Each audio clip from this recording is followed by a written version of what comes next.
suis Alexandre Martinez et j'anime le marketing pour Sage, qui est éditeur de logiciels de gestion. On cible l'ensemble du monde B2B, de la TPE, de l'auto-entrepreneur avec notre marque Ciel en France, jusqu'au grand compte avec des solutions ERP. Et on a effectivement une somme de personas autour de la gestion, de la paye, de la compta ou de la logistique. Justement, parlons-en un peu de ces personas, parce que c'est quand même le thème central, la data, le persona. Justement, combien as-tu de personas et combien de temps il t'a fallu pour les monter et les mettre en œuvre? Alors, le point d'entrée, nous, sur le système d'information, le point d'entrée, il a moins été sur le contenu. On a une logique de contenu, on a bien sûr un blog, mais on est très tourné fonctionnalité, donc on a encore un gros chemin à faire sur le contenu. Il a été aussi moins orienté sur les personas dans le démarrage du projet, et on va y revenir. Il a été d'abord orienté par rapport au changement du système d'information, et plus que de digitalisation, c'est de stratégie d'entreprise. Donc on a un nouveau CEO depuis un peu moins d'une année. On a bien évidemment la révolution du cloud dans l'univers B2B et dans le monde des logiciels de gestion. Donc on est dans une phase de transformation très, très forte et très rapide, de globalisation. Et bien évidemment, le système d'information, parce qu'on était cordonnier, on n'était pas forcément très bien chaussé avant de lancer ce projet. On a revu cette stratégie du système d'information avec une refonte totale de notre CRM. Et dans cette vision-là, et peut-être j'irai à l'encontre d'une partie du public, nous avons travaillé main dans la main avec l'IT, puisque initialement, à côté du CRM, l'IT a dit il faut un système d'information pour le marketing, et on a donc lancé le projet de marketing automation en même temps, quasiment en même temps que la refonte d'un CRM avec une vraie vision 360, puisque bien évidemment, l'objectif est 100% customer-centric, et chez Sage, on parle de customer for life. Moi, ce que j'aime bien en fait dans ce business case-là, c'est que généralement, c'est plutôt des projets en marketing qui se lancent tout seuls avec les directions marketing. On se dit, tiens, ce serait bien quand même travailler avec les ventes parce qu'il faut quand même qu'on passe les leads aux ventes. Et là, c'est intéressant, c'est effectivement un projet qui a été fait plutôt sur les fondations même du système d'information. Donc, c'est plutôt une décision stratégique qui a été faite à un instant T. Et aujourd'hui, donc, c'est un projet qui est national, qui est international. Où est-ce que vous en êtes ?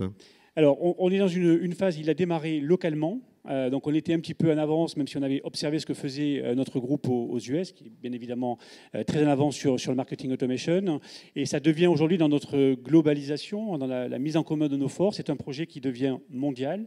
Et donc l'ensemble des pays vont déployer Eloqua, puisqu'on parle de Oracle Marketing Cloud Eloqua, dans l'année à venir. Et par rapport à ce déploiement, est-ce qu'il y a eu un management du changement qui a dû être fait entre le marketing et les ventes? Alors, voilà, c'est ça, le triptyque DSI, marketing, vente, comment ça se passe à tous les jours? Facile, super facile. On te croit.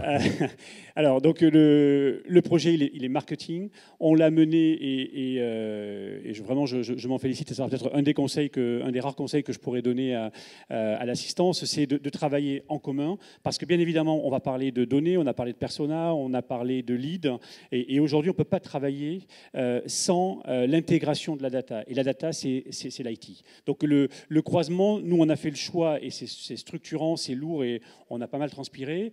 On a fait le choix d'une intégration forte entre le marketing automation et le CRM, qui est Microsoft Dynamics pour ne pas le citer. Et on peut commencer grâce à ce duo et ce travail qui nous a pris un peu de temps, et là, c'était pas simple. Je peux aller sereinement voir les sales et travailler sur du lead scoring, une mise en place de nurturing, parce qu'on avait beaucoup de progrès à faire sur le nurturing. On démarre sur ce sujet, et ça fait le lien avec le content.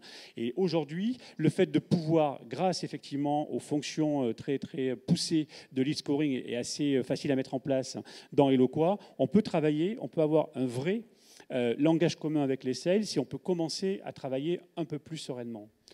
Alors, au niveau de la data, je sais que GetPus travaille aussi avec Sage, mais peut-être pas dans ta division.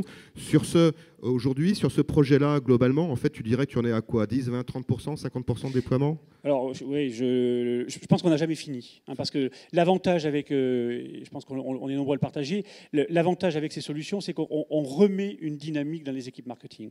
Moi, je voulais aussi ajouter un autre point important, au-delà de l'IT, au-delà des sales, c'est l'aspect engagement de nos équipes marketing et d'une démarche vraiment RH et people avec nos équipes.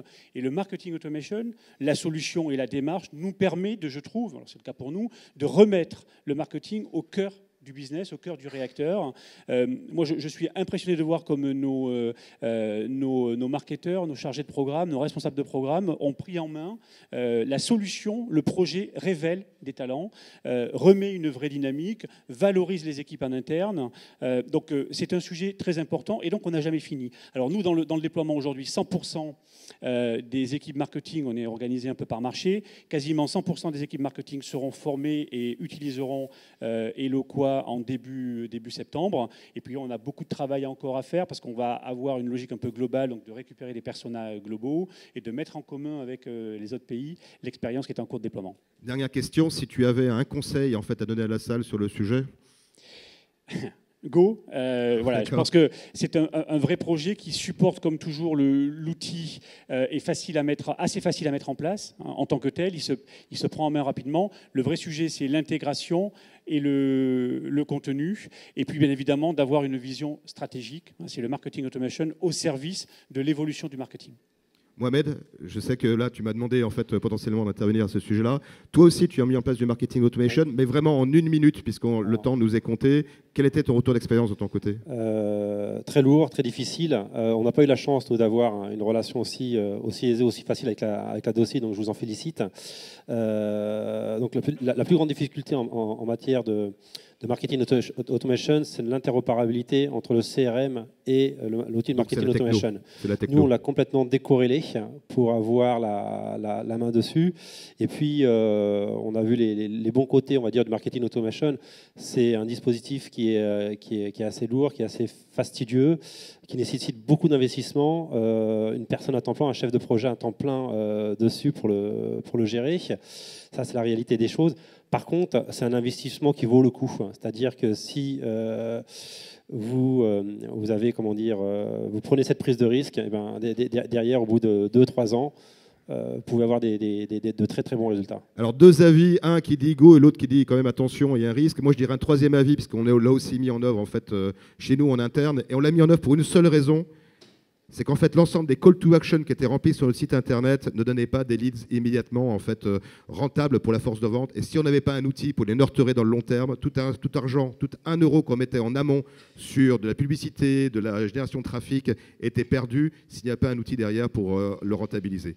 Donc oui, il faut le faire, oui, ça rentabilise, et il y a quand même il faut faire attention quand même de la manière de le faire. Comme dans tout projet, je dirais, en termes de marketing. Hervé, merci. Oui, pardon. Si je peux me permettre, oui. Nous qui sommes effectivement en projet de déployer ce type de solution, en l'occurrence Eloqua avec en parallèle une grosse refonte du CRM aussi. Si je peux te donner un conseil, oui, c'est qu'effectivement la démarche est longue, ne serait-ce que pour faire... De justifier cet investissement en interne, qui est effectivement un investissement en temps, en budget et en organisation, il faut s'y prendre dès maintenant. Voilà, parce que je pense que effectivement c'est notre avenir en tout cas. Merci. Merci d'avoir joué votre joker sur le marketing automation. Voilà, on va continuer. Merci, on peut les applaudir. On peut vous applaudir. Merci beaucoup.